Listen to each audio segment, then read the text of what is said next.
Hey there and welcome to Let's Talk About Windows.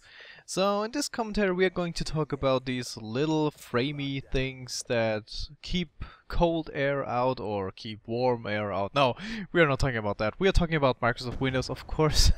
It would be ridiculous to do a commentary about Windows. I don't know. No one wants to hear that.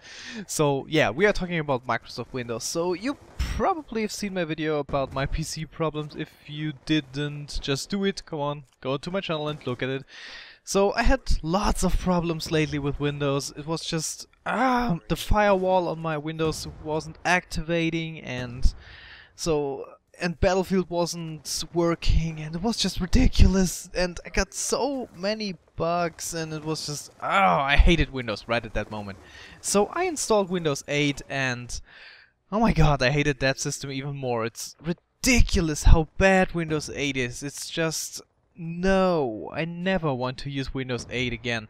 It looked weird, there was no start menu, and I don't know if you ever looked at how often you use that thing, but I use the start menu all the time. You know, I don't have these little shortcuts on my desktop to activate programs and stuff like that. I use just the start menu. I push the Windows button and type in the name of the program, just one or two letters, and the program will pop up and I can just start it. So that's great. I love to do that. It's so much easier than a little shortcut for me. I don't know why. Maybe because I'm a computer scientist. I have no idea, but yeah, so I really missed this little start menu, and I don't know, it was weird that every time I hit the Windows button, not a start menu popped up, but this weird little Metro UI popped up, and no, it's just ridiculous. And the thing was, if you opened an app in this Metro UI, and if you hit the Windows button again, you would see the Metro UI again, and you could go back to your desktop, but the app wouldn't close. It would just run in the background. It was frozen, so it wouldn't take that much of your resources, but if you opened enough apps, your computer would just go to hell because there was so many resources wasted in the background. Ridiculous. And of course, Origin, so the program I need to run Battlefield 3, doesn't work on Windows 8. You know, that's a confirmed bug. I actually talked to someone from EA, and they told me that they actually know that it doesn't work, and they will probably fix it, but this will be in 2013 somewhere around that. So yeah, Windows 8 was off the table. I uninstalled it and I reinstalled Windows 7. I found a copy online and my key was working. I've got a legal copy of Windows 7, so yeah, I installed it, and now I'm a little bit happier with it. I got a couple of small problems, but yeah, I'm kind of happy with it.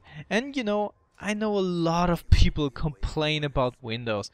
It's always, Windows does that wrong, there are so many viruses, and this isn't working correctly, and it's so slow, and all this jazz, and the insecurity and stuff like that. And I know a lot of guys, I'm a computer scientist, so I studied with a lot of guys that were into Linux or Unix systems. And they were all like, Linux is so much better, it's so much more secure, and it's faster, and it's so, I don't know, customizable and all this jazz. And you know what? I've used Linux so long, it's just horrible to use. It grew a lot better in the last couple of months and years. They kind of made it into a Windows-like thing. It's ridiculous. It is better now, and it's much more user-friendly, so for the bigger masses, but still it's just a horrible system. I don't like it. And with all the problems you probably have on Windows, there are basically 10 million people all around the world that have the same problem. So you Google them, you find a solution, and bam, you're good to go. It's so easy. If you have a problem with Linux, there's probably only one guy in the whole wide world that had the same problem, and he didn't share his solution because he's an asshole. So yeah, I kind of like Windows. So yeah, I'll probably never stop using Windows unless there is a better system, but I don't know. I actually liked Mac OS X, but yeah, you need a Mac for that, so that's off the table. So what's your opinion on Microsoft Windows? Please leave it in the comment section below, and yeah, rate this video as always, subscribe to the channel if you're new around here, and share it with your not Linux using parents. I have no idea why, but do it. So yeah, that was it. I hope you enjoyed it. I'm iLostLink, signing out.